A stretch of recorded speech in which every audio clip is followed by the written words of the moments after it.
Tonight on Cougar News, we give you an update on local graffiti crime. Plus, we show you how Santa Clarita honored its veterans. And we give you a recap of the Foothill League football finale. Cougar News starts now.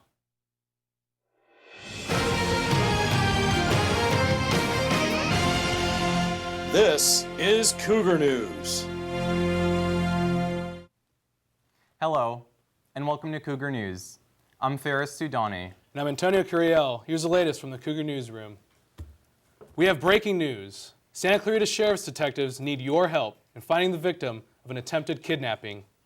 Earlier today, a witness saw a male Hispanic adult grab and attempt to take a female Hispanic girl standing on the sidewalk near a bus stop in Canyon Country. The girl fought with the suspect but got away after the witness yelled at the suspect. The witness then tailed the man and called the sheriff's department. The suspect was taken into custody, but the victim fled and has yet to come forward. The sheriff's department is checking with local high schools and the public to encourage the girl to come forward. She was wearing a plaid shirt, a skirt, and knee-high socks. If you have any information, please call the Santa Clarita Sheriff's Department Detective Bureau at 661-255-1121. A 24-year-old man was found hanging from a tree in a Canyon Country wash Thursday afternoon. Luis Novoa Segura was a Canyon Country resident whose body was discovered around 3 p.m. in the Santa Clara River Wash near Soledad Canyon and Camp Plenty Road. Homicide detectives began investigating the incident as a suicide while waiting for an autopsy to be completed. Family members of Novoa Segura described him as a happy guy who loved his job and his guitar. He worked at a local Walmart for 5 years, and his aunt says he has never missed a day of work. The case of the high school teen who was struck and killed by a freight train Friday morning is leading towards suicide, according to the lead homicide detective. Sergeant Brian Schoonmaker listed family issues and warning signs from the reasoning behind the suspicion in an article by The Signal. The victim, Kimberly Jimenez Soto, was a junior at Golden Valley High School, who now has a memorial next to the train tracks near Rainbow Glen Drive. Family members held several events for the teen to raise funds for her funeral. A food sale took place in Canyon Country Park on Sunday, along with a car wash in front of the Pep Boys in Canyon Country. A GoFundMe page has also been set up for the teen, with the fund having raised more than $3,000 as of today. If you'd like to donate to Kimberly's funeral, go to www.gofundme.com/Kimberly Jimenez. Santa Clarita is known for its rolling hills, manicured lawns, and safe neighborhoods. But in recent years, residents in the city have noticed an increase in graffiti and vandalism. Chantel Del Aguila gives a report. Santa Clarita Sheriff's Department is focused on capturing individuals who've committed vandalism throughout the past few years. Well, this was an ongoing active investigation. For approximately 5 years now, we've noticed this particular moniker and this particular style of vandalism progressively increasing throughout the last 5 years. Multiple law enforcement agencies have joined up in finding a solution to eliminating vandalism. It was a partnership that happened between the Sheriff's Department and the City of Santa Clarita's Graffiti Cleanup Task Force that we were able to document these incidents, track these incidents, and then ultimately that led to a search warrant, which led to an arrest. Right now, our detectives are still working to find the monetary value of exactly, how much damage is done. There's a lot of cases, well over 500 separate cases of graffiti vandalism. So as you can imagine, this is quite a lengthy process to investigate. There are a couple ways you can prevent vandalism in your neighborhood. If you see vandalism, especially within the city of Santa Clarita, we urge you to call either the sheriff's station or you can call 661-25-CLEAN, and that will lead you to the city's graffiti task force, and they will take your information and get that cleaned up. For Cougar News, I'm Chantel Del Aguila. With Steve Knight having defeated Tony Strickland in the 25th Congressional District election, he leaves behind his state Senate seat, where a special election will take place. Governor Jerry Brown will call for a special primary election and a possible general election if needed to replace Knight's seat. Steve Knight held a seat in the 21st Senate District, which covers parts of the Santa Clarita Valley, the Antelope Valley, and Victorville. Knight is expected to be sworn into Congress in January, where he will resign his seat and allow for the special election to take place. Candidates for the special election remain unknown. Potential candidates for the seat include SCV Councilman Dante Acosta and Republican Tim Donnelly. And in the 38th District, Scott Wilk was re-elected to its assembly seat easily, winning over Jorge Fuentes. And in local election results, Major S was one of the most controversial measures on the ballot this election season. Now that the results are in and the measure was defeated, what will happen next? Also, what will happen with the separate deal the city made with local advertising agency? Cougar News reporter Alyssa Dickert has the story. Of Santa Clarita had their voice heard and put a stop to Measure S. After months of negotiating and campaigning, the controversial measure did not pass. City Council member Tim Boydston, who was no on S, was thrilled, calling it a mandate. We're very happy and gratified with the results. It wasn't even close. 12 points is a mandate, and I'm just hopeful that our city council realizes that the people really were unhappy. In a statement I received from Councilman Bob Keller, he stated, quote, "I am disheartened because I feel Measure S would have passed if people would have taken the time to understand it. I have always told the citizens to be an informed vote and take the time to know what you are voting for," end quote. If the measure had passed, a development agreement with Metro and the city would have removed 62 billboards and replaced them with 3 double-sided electronic billboards along the 5 and 14 freeways. Now with the victory and the deal called off, what will happen next? It's really early for us to be able to tell what the next step might be. I am aware that with that big of a deal, a possibility out there that there could be people coming forward with other deals or coming forward to try to recreate this deal sometime in the future, because the City Council will have to wait a year before renegotiating another deal involving the destiny of the billboards in Santa Clarita. I can't speak for my fellow council people, but I would be hopeful that the next time that there was a deal, that was a possible deal, that will be done in front of the public, that the public will know ahead of time, and the public would be able to give input before we moved forward one step.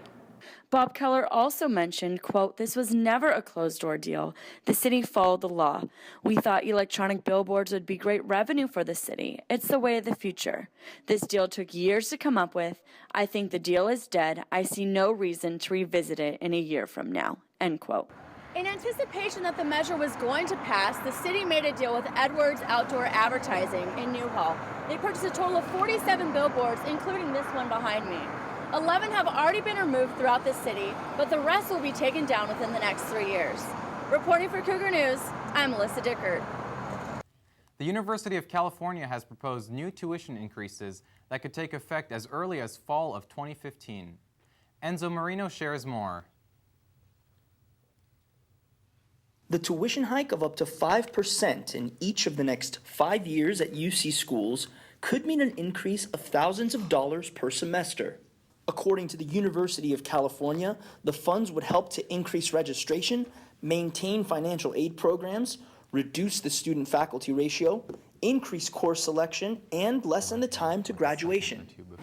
Here at College of the Canyons, students told us exactly how they feel about the proposed tuition increases. Terrible. It's terrible. I mean, we already pay a lot of money for college, so I think it's unfair. Like, they need to cover their expense as well, but they need to understand that we are always low on budget. It's expensive enough as it is. I think that's kind of ridiculous because we're already paying so much, and as someone who struggles with money, I have 2 jobs and I work every single day just so I can afford to even just drive over here. It's just if it goes up, I'm never going to be able to transfer out of a community college to an actual UC like I want to. On the other hand, College of the Canyons Public Information Officer Eric Harnish has a more optimistic outlook.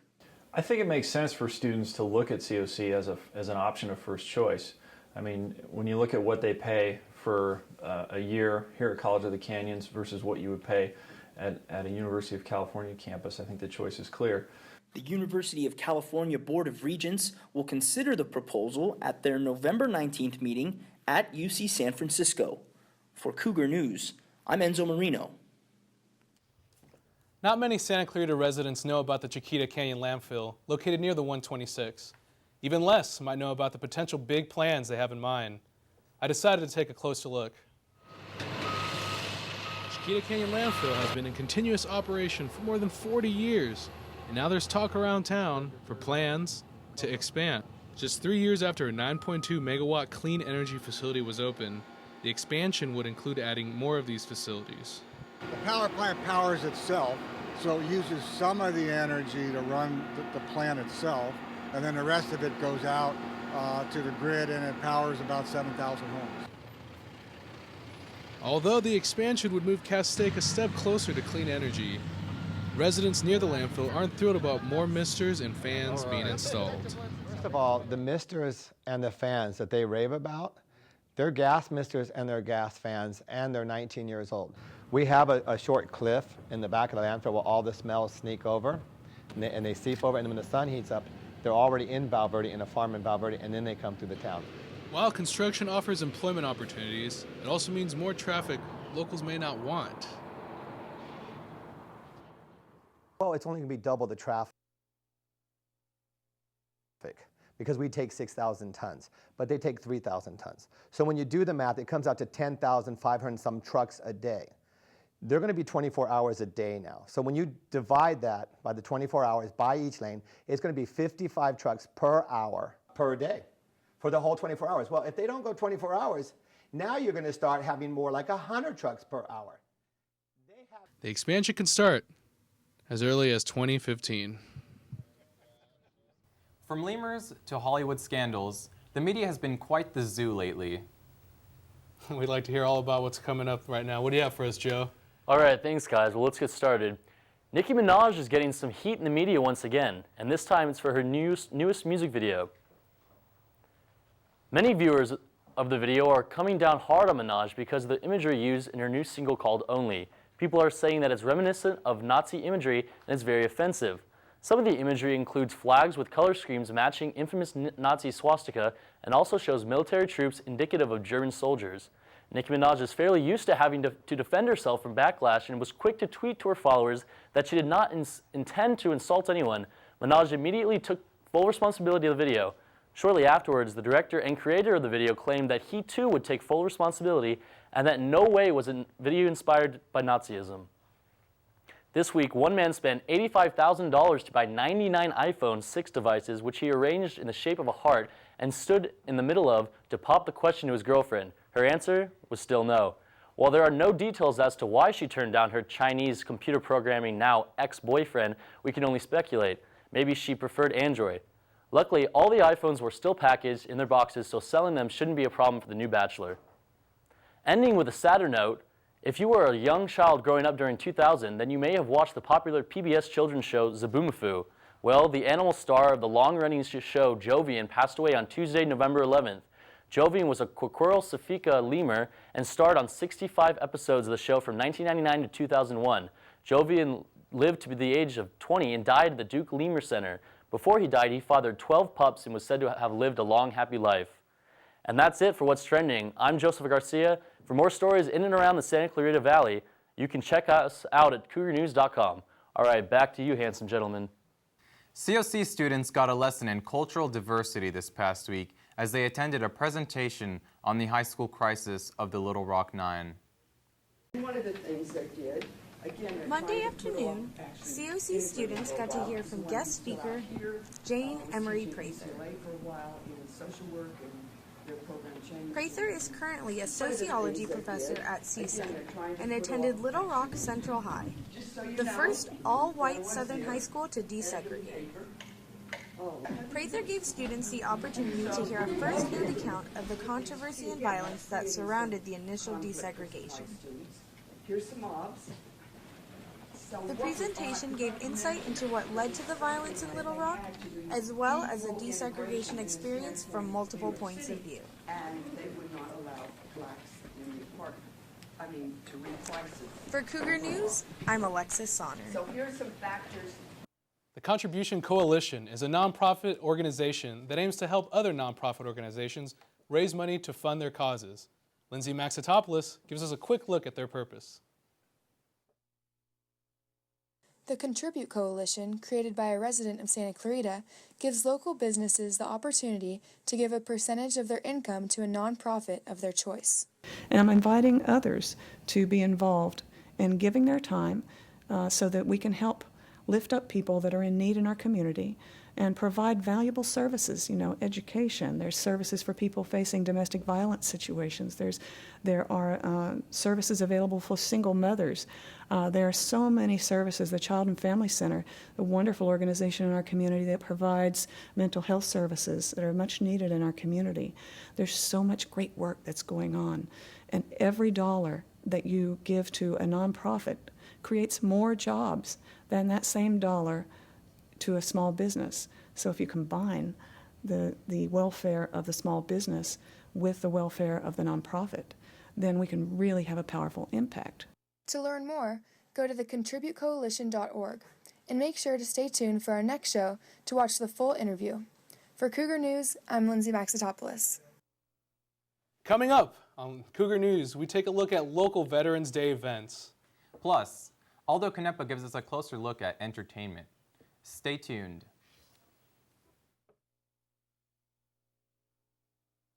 Are you still looking for your school? College of the Canyons is located on scenic rolling hills with competitive programs such as new media journalism, state-of-the-art sports facilities, and a culinary arts program that will be opening their brand new building with 3 state-of-the-art test kitchens. At only $46 a unit, you will discover that COC is the community college for you. Find out more at www.canyons.edu. Hey, this is T-Boz at TLC. This is Batman. I'm Michael C. Morona. And I'm Danny Tamarelli. Hi, this is Ming Chen. This is Mike Zapsik. Hi, it's Louis Anderson. I'm Weird Al. I'm Florence Henderson. You're watching. And you're watching. And you're watching. And you're watching. And you're watching. And you lucky people are watching Cougar News. Cougar News. Cougar News. Cougar News. Cougar News. You're watching Cougar News. And I'm a cougar. Stay tuned.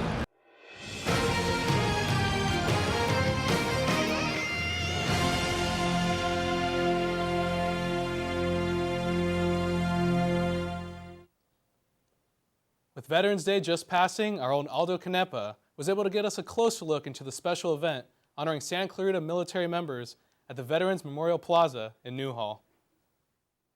Fellow Marines. Hundreds of family members gathered in downtown Newhall at Veterans Memorial Plaza to honor and thank current veterans and current military members at the annual Veterans Day celebration. Different events included the changing of the colors presented by the Knights of Columbus,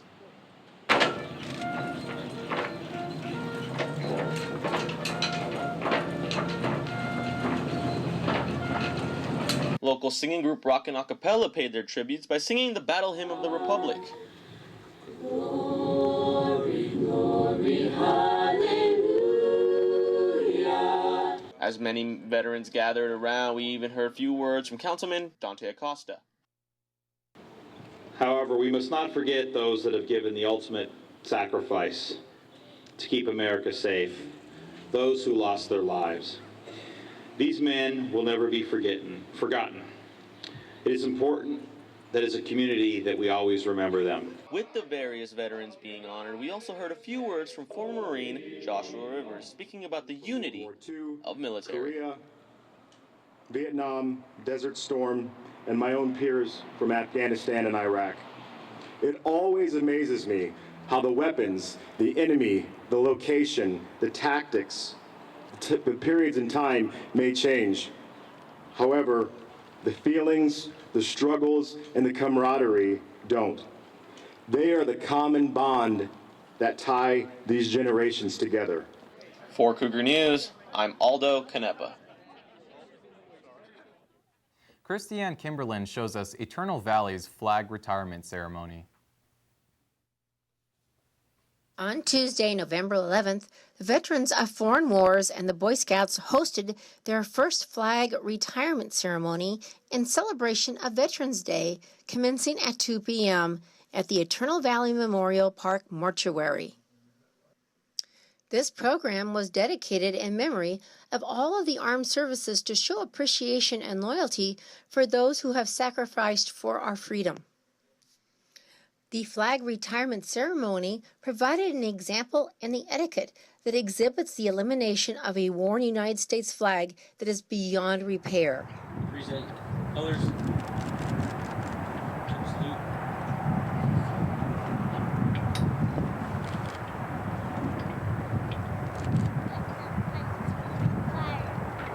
Please place the flag in the fire.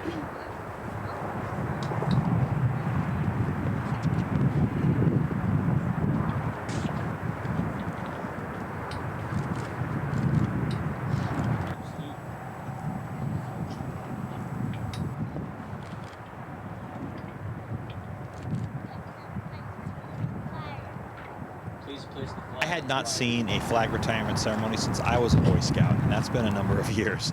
You know, it's a great day that we're able to come together as a community and honor our veterans, those that have served our nation. You know, less than 1% of our populace actually serves in the U.S. Armed Forces, and it's a great time to be able to come together and respect and honor them. And this is Christiane Kimberlin for Cougar News. Lights in the night tend to be a beautiful sight, but these lights represent something more. Nikki Yanover tells us about Light the Night, Santa Clarita.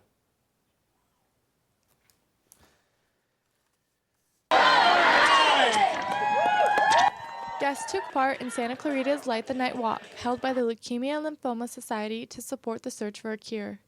Each person who fundraised or donated $100 was able to carry a lantern, with each color representing a certain aspect.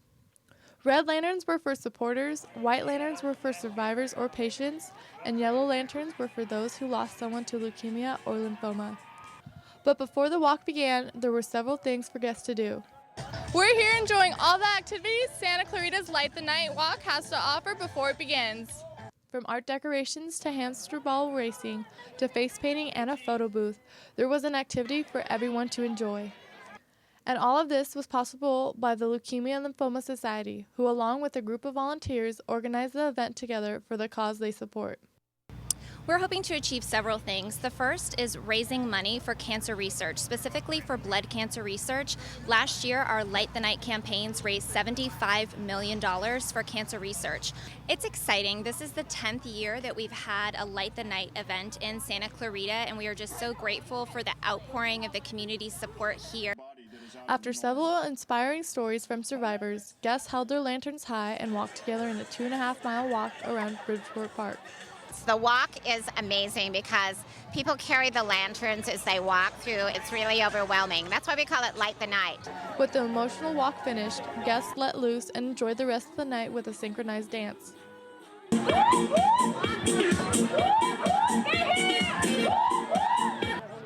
For Cougar News, I'm Nikki Yanover. Last week, College of the Canyons officially unveiled the Simi Daba Sculpture Collection. The collection contains 23 different sculptures, 17 around the Valencia campus and 5 located around the Canyon Country campus. These sculptures were created by a welder who's been creating steel sculptures from industrial scrap for more than 40 years. Now let's officially unveil a sculpture that is representative of the Simi Daba collection. Slide it to the middle. Yay, Simi!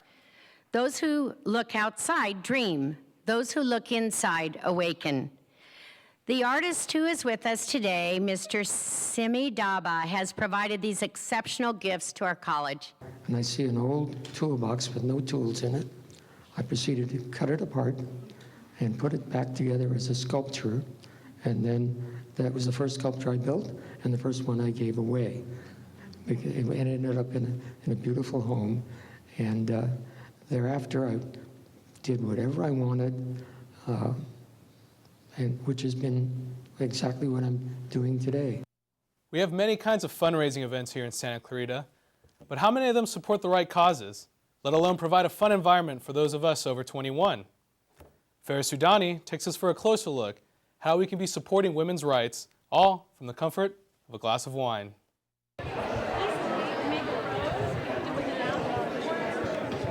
Residents enjoyed an afternoon of wine, appetizers, and live music at the 7th Annual Wine Affair.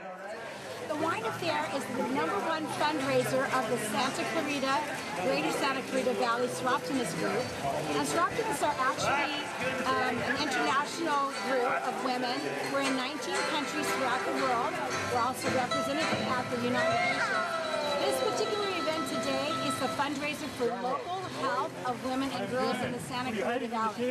Some of our fundraisers do go to international, but this one is specifically for local. Musicians volunteer to support women's health locally and globally. And we do this every year because we really believe in what the Soroptimists do. Giving back to the girls and women of this community means a lot to us and to the community, so that's why we're here. Reporting for Cougar News, You know what? I'm Ferris Sudan. Now we have the latest in entertainment news with Aldo Canepa. What do you have for us, Aldo? Hey guys, and welcome to Cougar News Entertainment. I'm your host, Aldo Canepa. Tonight, we have the latest on a new production in the theater department. Plus, we see what's happening on social media. After, we take a look at the making of an every 15 minutes documentary. And finally, we see what's happening with Toy Story 4. Entertainment starts now. COC's theater department will close its fall season with production of American playwright Tony Kushner's The Illusion at Performing Arts Center Black Box Theater. The play follows Piedmont, a proud but desperate father who journeys to the cave of wizard Alcandre in search of his son who ran away as a young man. The wizard grants Piedmont's wish, showing him 3 separate and distinct events from his son's life. The encounter, however, leaves Piedmont with more questions than answers as he tries to determine the true fate of his son. You can check out the production at 8 p.m. Friday, November 14th. In other news, Felicia Cardenas took a look at what's really going on social media. Let's check it out. That's right. From rising fame to asking for donations, social media has been buzzing this week. Have you heard? Your minimum wage job could get you Twitter fame. Okay, maybe not, but it sure did for Alex. While bagging groceries at a Target store in Texas, a girl took his picture, tweeted he was cute, and soon the hashtag Alex from Target was born. He gained attention from thousands of girls online, celebrities including Hoodie Allen and Ellen DeGeneres. So much so, he even got called onto her show. From Dallas, Texas, please welcome Alex from Target.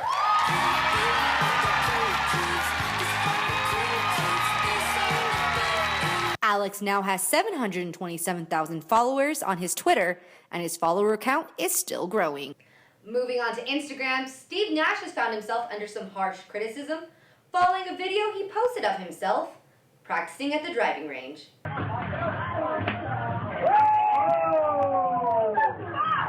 Nash is currently out for the season due to a back injury. Following the harsh criticism, Nash removed the video from his Instagram and took to Facebook to explain, stating, quote, "This may be hard for people to understand unless you've played NBA basketball, but there's an incredible difference between this game and swinging a golf club," end quote. Lakers coach Byron Scott also defended Nash, saying, quote, "It probably doesn't look good publicly, but Jesus Christ, relax," end quote. Speaking of Facebook, you may or may not have noticed at the top of your homepage that Facebook is starting a campaign to raise money to help organizations working in South Africa to stop Ebola and save lives. And that's what's buzzing on social media this week. For Cougar News, I'm Felicia Cardenas. Back to you, Aldo. GVTV put in countless hours to break down the Every 15 Minutes documentary. Our own Ariel Thompson has more. Every 2 years, Golden Valley's very own GVTV takes a deeper look into every 15 minutes. What we're trying to do is try to get different types of shots so it shows that it wasn't acted, like it was the real thing.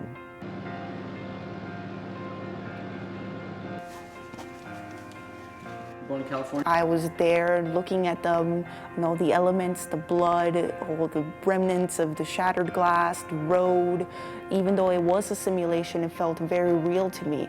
And it got very overwhelming, arriving at the funeral. We get to see, a casket, and this is it. I'm all right, but it's still pretty stressful and sad. Usually you just think of oh, your family would be sad, but it's so much more than that. I mean, we all tried really hard to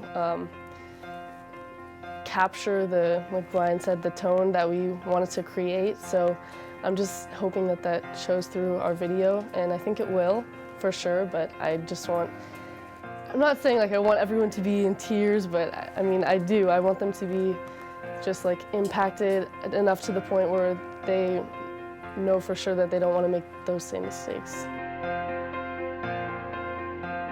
It's a very hard and tough job. We have multiple cameramen out there, multiple footage from different angles that have to be filmed, and it's crucial that we all gather together and we assemble it in 15 to 20 minutes. We are so proud to have a good team, steady hands, nice handheld cameras, you know, worthy equipment that we could take out there and we could manipulate anywhere with desire. At the end of the day, no matter how strenuous, we get it done and we can just say thank you.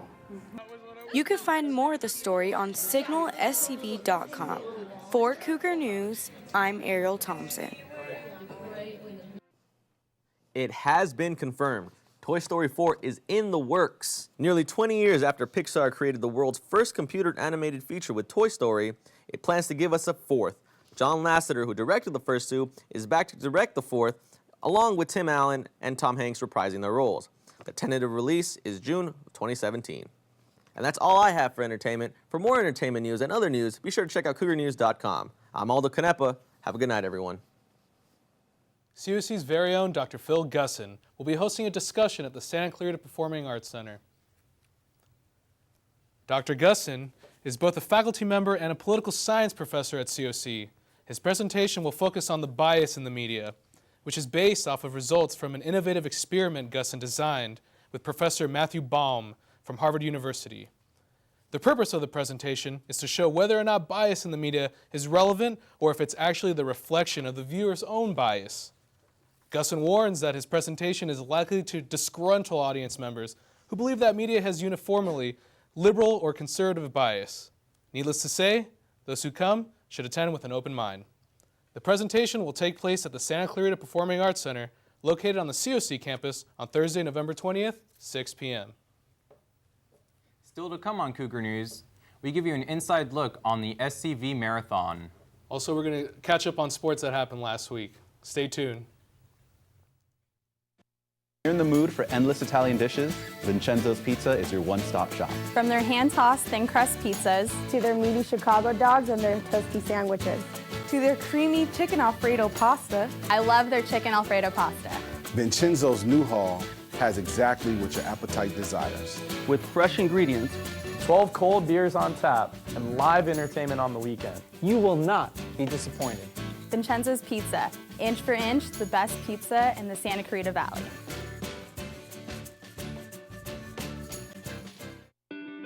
Habitat for Heroes. Really, it's a story about people. Letting people see that they're not alone, they're not isolated. We're here to help. And we need to work on behalf of our veterans. Then we can really change that veteran's ability to reintegrate into the community. Habitat for Heroes is not just rebuilding homes, but it's rebuilding lives. And that's the message we want to get across. Get involved. Visit habitatscv.org and find out how you can help. Knock out cancer! You're watching Cougar News!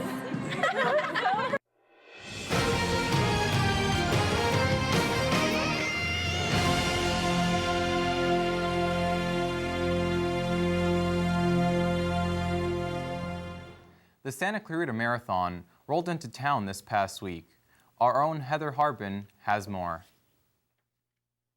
The Santa Clarita Marathon kicked off recently with 3 different ways to attempt the course: a 5K, a half marathon, and a full marathon. Runners started in front of the Hyatt on Magic Mountain Parkway and finished in the town center. This is my second time running the 5K, and it's just very exciting, all these people here. And this is my first time here. I'm really excited for the 5K. I've been running since I was 5, but actual endurance running for the past 4 years. Looks like it's a fun course, so I'm excited to be out here. Beautiful weather, can't beat it. Friends and family were waiting at the finish line to support their runner and congratulate them.